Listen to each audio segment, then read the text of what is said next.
Hello, welcome back to the Yoga Habit, and today's class is going to be finding your crow pose. So we're going to start off with a little flow to sort of limber ourselves up, get ourselves ready for attempting some more advanced postures, so our crow pose today. First things first, if you've got any sort of wrist injury, please do not do this. I suffered from carpal tunnel for a very long time. I've only sort of just got the strength back in my hands, so I won't always explain how to do it. I won't always show you how to do it. I'll just try and explain just so that I'm not damaging my wrist and I'm listening to my own body. So yeah, just be seriously careful with all these advanced postures. But for this, you are going to need a yoga block or something similar. I mean, I've got these sort of shallower blocks, that if you can see the difference there. So you could use a hefty book, like a hefty cookbook, just to give you a little bit of height. Sometimes it's quite helpful if you've got a fear of falling forwards, it's quite helpful to have a cushion as well underneath you. What else might you need? A drink of water, your yoga mat, and just yourself, and being open to everything that the class has to offer you today. So yeah, I will join you on the mat in a sec. Make sure you have all the stuff ready that you need, and just take care and enjoy. Mwah! I'll see you in a sec. Just joining me on the mat today in a comfortable seated position. Just begin to sit nice and tall. We're going to start off by bringing ourselves into a grounded space, feeling peaceful, level-headed. The worst way to come into a yoga practice and practice sort of more advanced postures, you're pushing your body to higher levels, you're bringing more power and strength into your body. So you want to have a level, grounded head, feeling strong in body and mind, and just being open to what the mind and body is capable of. So in our little warm-up flow, we're going to work on hips, opening hips and strengthening upper body. So breathe deeply into the belly, push it out like a big balloon. Exhale, draw navel to spine. And with eyes still closed, just draw the palms together in front of you. You can reach the arms out if you want to, or just bring the hands closer towards you. Just notice the touch on each finger as the palms push together. I want you to visualize that press as the fingers press together, almost as if you were pressing down onto your yoga mat. Put a little bit of force into the hands and shift the weight then to the tips of the fingers too. Good. And from here, interlacing into the fingers and move into the wrists, seeing as we are going to be warming up our wrists today mainly, because they're going to hold a lot of body weight. We're going to be engaging our core to hold our body weight on our hands, but we are going to need nice limber wrists just to protect us from injury. Good. Then you can release the hands, give them a shake, and just begin to blink open into the eyes. Good, I always find that initial grounding just helps. We're going to draw the soles of the feet together for our bound angle pose. Soles of the feet closer towards you, deeper the stretch, slightly further away, easier the stretch. If you use blocks in your yoga practice, this is quite a nice time to pop a couple of blocks under your knees if you find this posture slightly too much as we begin to hinge forwards. You may not hinge forward very far, and that's fine. You can release into the lower back as you snake down. Good. And with our advanced classes, I like to think that you have been practicing yoga for a fair while and you're gaining a lot of strength and flexibility.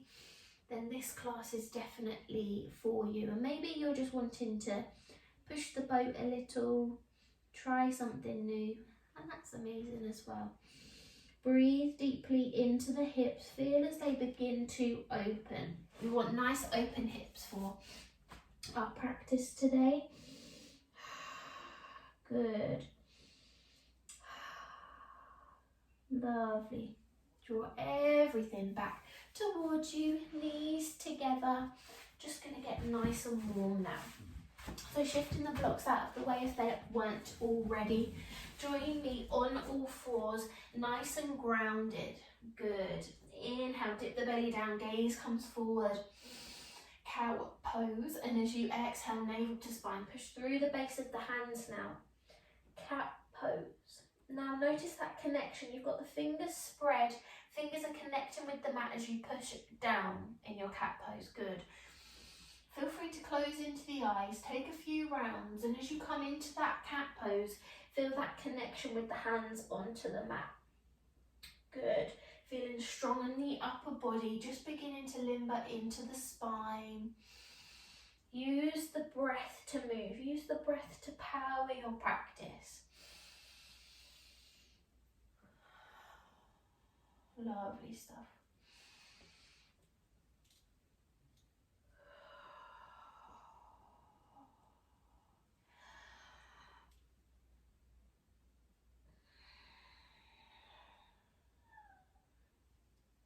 Wonderful. Bring everything back to level. Join me in a downward facing dog. So tucking the toes under and lift. You can take a pedal here if you want to. Again, notice that motion pushing through the base of the hands. So you're strong in the hands, strong in the hands, strong in the wrists. You can take a bend into the knees if you want to open up into the chest. Take a couple more rounds of breath here. Visualize that pushing motion. Engage navel to spine. Keep everything strong. Good. Last round of breath here. Inhale. And your exhale. Perfect. We're going to step, jump, hop, feet to hands. We're going to do a froggy hop. So taking the feet to the edges of the mat. So you're in almost a froggy jump. So we come into a low yogi squat. Use your yoga block. If you find it's too much, you want a nice open spine. So hands in heart center, pushing the arms out. Hands come in. It's almost like an opening motion. Good.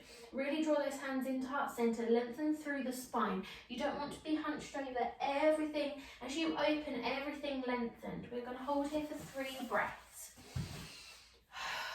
Good. Breathe deeply. Feel that pull down motion of the sit bones as you begin to open. Last round of breath. Perfect. Release into the hands. Just pop them in front. Lengthen through the legs as we come into a ragdoll. So just shimmy the feet so that they're comfortably, roughly hip width distance apart. As we grab onto opposite elbows and gently sway from side to side.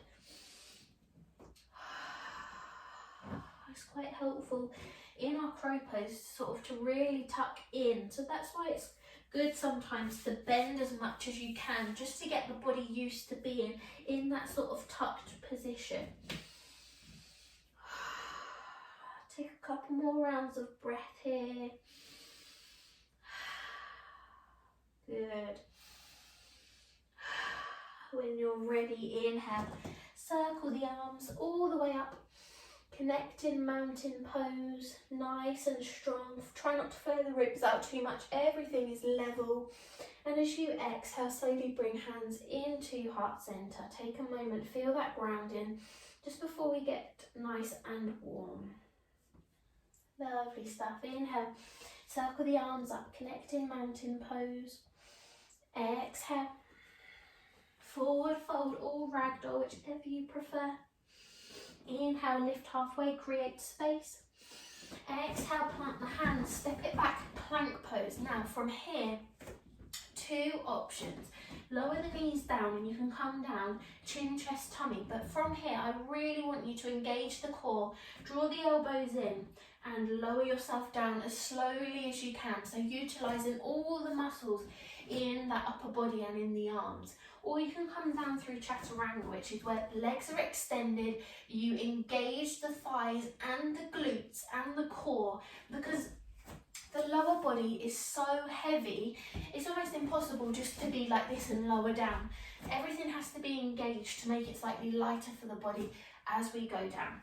So either way, whichever you decide, both are drawing the elbows in, using that upper body. Shift the weight forward and lift to upward facing dog or cobra.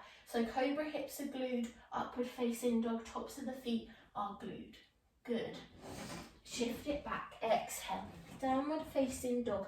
Take a breath and a pedal here if you want to.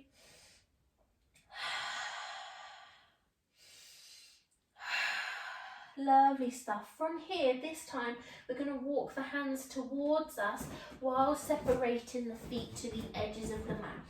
Taking that low yogi squat once more towards the back of the mat, hands are in heart center. Good, last round of breath, keep it nice and long. Move the head from side to side just so that the neck's not stiff. Release the hands, shimmy the feet, take that moment in forward fold or ragdoll. As we rise, inhale, mountain pose. Exhale, hands into heart center. Inhale now, moving back forwards. Exhale. Forward fold. Inhale, create space. Exhale, plant the hands, walk it forwards this time. Engage the core, whether you come down through chaturanga or chin, chest, tummy. Keep those elbows tucked in. Nice and slowly as you come down, feel that control as we ripple up to upward facing dog or cobra.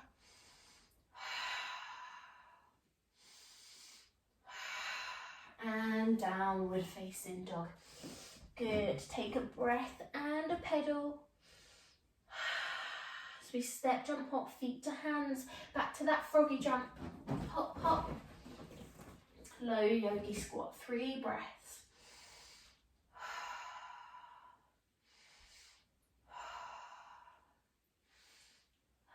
Lovely. Forward fold.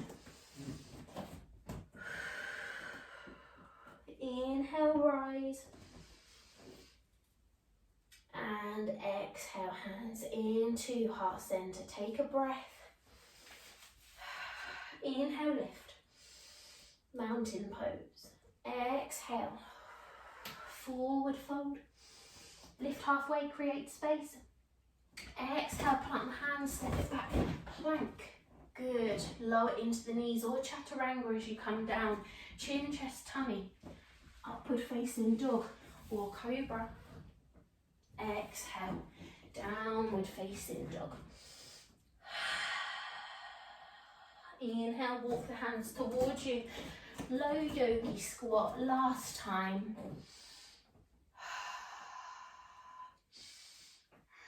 Hips should feel nice and open now. Keep everything nice and long. Join me back in forward fold. Should be feeling nice and warm. As we rise, mountain pose, exhale, hands into heart center, and just give a little nod to the head. So taking it in circles, backwards and forwards, just to protect the neck.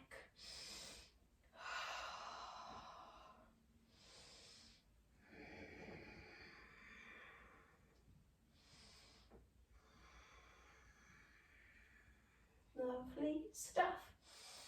From here, we've got 2 drills that we're going to try. First one is our chaturanga drill. So just join me back down into that upper body position. If you're particularly strong in the upper body, you can take a chaturanga, lowering down, lift to cobra, and then sort of shift it back and take a few drills. But I find the easiest way, and probably the safest way for both your wrists, is to come onto your chin, chest, tummy sort of posture.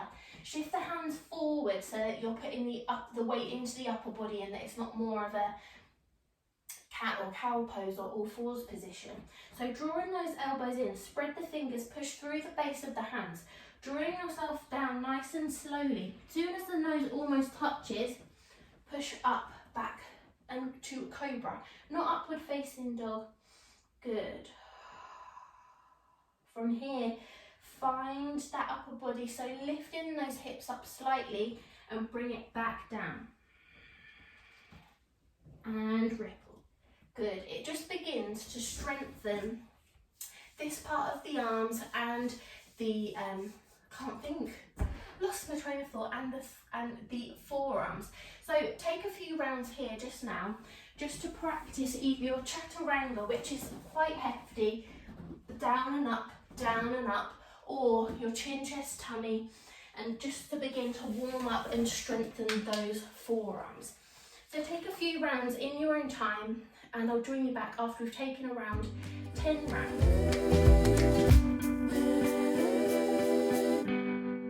And once you've taken your 10, feel free now just to take 10 breaths in child's pose. That might have felt a lot, especially because we don't really use our forearms that much. We're using muscles that we probably haven't used before.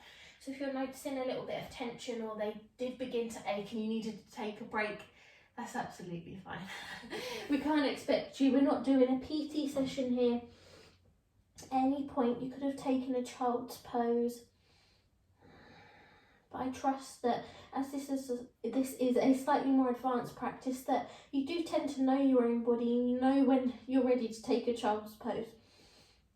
So I hope you made use of some of that time that you had just then, just to bring back the focus and not let the ego take over. And I think that's part of the amazing thing about yoga, is it teaches you to draw back and pull back when you notice yourself getting competitive and frustrated with yourself. Brings you back to that level head. Good. Take a couple more rounds of breath. When you're ready, just peeling yourself up, and we're going to come into our almost workshop kind of section now. So it's going to get a lot more chatty than it was just then. So we're going to start off by lying down. I always find that taking a crow pose is really difficult when you're not sure how your body is meant to be upwards. So it's easier to work out how your body should be by lying down, and it's far more relaxing doing it that way too. So just joining me on the mat, lying down. Oh blimey, got the sun right in my eyes. Sun on the mat, lying on the mat. You're going to take the soles of the feet to the sky. Draw the legs so they're roughly hip width distance apart. You don't want it wide like a happy baby. They're roughly hip width distance. You're going to take your arms and see if you can pop the knees on towards almost like the elbow, the backside of your arm, your upper arm. And then arms come in on the inside. So you can imagine if you were high up, you've got the hands on the inside of the body, pushing down onto the mat, and you've got your knees hooked into your arms. You can touch. If you're flexible, you might be able to get them really close to the body, like so. Because ideally, in a true crow pose, you want the knees all the way tucked up to the armpits. So it's just experimenting to see with where the arms are potentially going to be for you. So mostly, especially if you're a beginner to crow pose, you're going to get the elbows on the crooks of the knees. I'll show you when we come to standing. It's just more about experimenting with having the hands on the inside of the body and knowing where the elbows sort of touch on the legs. So just hold for a few rounds of breath. It looks strange, but trust me, it works. Wonderful. And then when you're ready, just shift back up to seated so that we can begin our crow pose, a traditional crow pose workshop. So, grabbing your blocks. First off, we're just going to have a moment of experimentation. So have the blocks handy. Hands are going to be in all fours position, and you want to come into that almost low yogi squat sort of style. Feet are roughly slightly wider than hip width distance. Hands are grounded, that's the key. Planting the hands, base through the hands. So what I mean by that is pushing through the base and through the tips of the fingers. Keep everything level. There's a tendency with crow pose to shift the weight forward. You want to keep everything level. You want the shoulders stacked. You don't want to sort of shift forward, because that's when the issues start. So if you're starting to come into your crow pose already, or you've tried it before, the most likely thing you would have tried, or this is level 1 I would call it, is shifting the elbows into the dips of your knee here. Sorry, that wasn't a very flattering angle, but hands are nice and open, planted, shoulder width distance. Then you might be able to see if you can lift the bottom up so that you're in a really low sort of froggy crow pose. Then just shifting the toes off one by one. So this would be your level 1 of crow pose. You can even experiment with using a block to add a little bit of height. So you can put yourself on a block, tippy toes, get those elbows almost in the crooks of the knees, and height, good. And then you can shift the toes off like so. So that would be level 1. This would be the point where you have the cushion underneath you in front of you. So if you're scared of over rotating and falling forward, at least you've got some cushioning for your head. If you're finding yourself at this point getting too over competitive with yourself, just bring it back. Take time and bring it back. That's the key. So that was level 1. Level 2, drawing slightly further up into the arms. So you've got the knee, roughly how I sort of mentioned where we'd be lying down, almost sort of onto halfway up the upper arm. So you're shifting all the way from elbows in the knee crook up to the upper arm. So this is slightly more taxing on this part. You will get a few bruises, because I have definitely done in the past.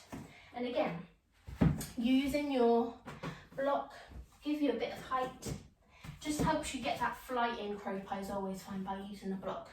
So ground through the hands first, then shift up, see if you can take the feet off one at a time, or 2. So that would be your level 2. Let me hop off. Level 3 would be getting the knees into the armpits. You're getting a really high lift there.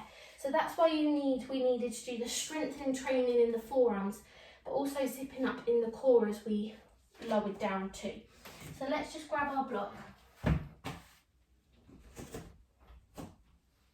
Ground through the hands. Knees hook into the elbows. Looks strange, but it gives you that height. So you want a really deep tuck. Lower up onto, lift up onto the tiptoes. Engage the core, engage the glutes. Once you feel like you've experimented a bit with lifting the feet off here, you can then come into that crow pose.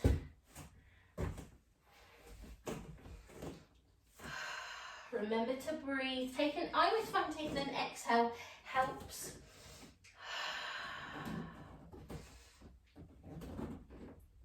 Ta-da! I can't hold for very long, as I said, because of my wrists. But that is essentially how you get into a crow pose. Often I find that looking down to the mat once you're holding your crow pose, breathing and zipping up through the core is how you're able to hold it and strengthen into the wrists. But I know a lot of people come to the wall and they find their crow poses a lot easier with having their head pushed against the wall, just because it allows you to align your head a little bit better. But I didn't find that very helpful when I was practicing crow pose, because I just wanted to get into the posture and then maneuver myself around. I think that's the key with advanced postures, is even though I can give you the tips and tricks, now it's quite nice for you to just go away and have a play with it. Do it in your own time. And the way that I found best to achieving some of these advanced postures was getting my mind into that headspace of how much power this is bringing me. Not that I could do the headstand or the crow pose or wheel pose as like a party trick. It was really about a level of understanding of myself a little bit better, and that I can conquer some of these tough things, not only the tough postures but also in life. I sort of used to think back, I never would have been able to do that, but the fact that you've tried something new, you've adjusted your body, it really does resonate to all sort of other parts of your life too. So really use these advanced postures of ways of teaching you new things, new skills, and a new mindset of how to be and how to live. So I really hope you enjoyed. I'm definitely out of breath now. Oh, it's so hard to talk, be upside down. Oh. So I'm going to have a drink and a cup of tea, and I hope that you do the same. And my best bit of advice too would be just practice it whenever you can. If you're sat watching TV and you're just about to go and make a cup of tea, before you come back, just quickly get the cushion down, have a little play and go and sit back down. The more frequently that you can do it, and the more frequently that you enjoy doing it, the less of a chore it is, and it's just fun. It's all fun, isn't it? Life has to be fun. So yeah, I really hope that you enjoyed. That is our yoga practice for today. And yeah, I enjoyed filming it, to be honest. I love teaching you guys the more advanced postures. These are like my most requested videos. I get my two most requested are wheel pose and headstands. So I thought I'd just create this whole advanced posture series so it covers all of them. And once you've sort of mastered these postures, when we get through into the yoga habit a little bit deeper and you've been signed up for many months, I'm hoping that once a month there'll be a flow where I can sort of say, now we're going to jump into our crow pose and give our crow pose a try. So it's really going to be more experimental for sort of one class a month as time goes on. So I'm excited for that because that is really requested by you guys, but I always have to remind you that strength comes from within. It's amazing to be able to do all these postures, but it teaches you so much about yourself. So enough of me rambling. I feel like I rambled for so long. I hope you have a lovely day. Mwah.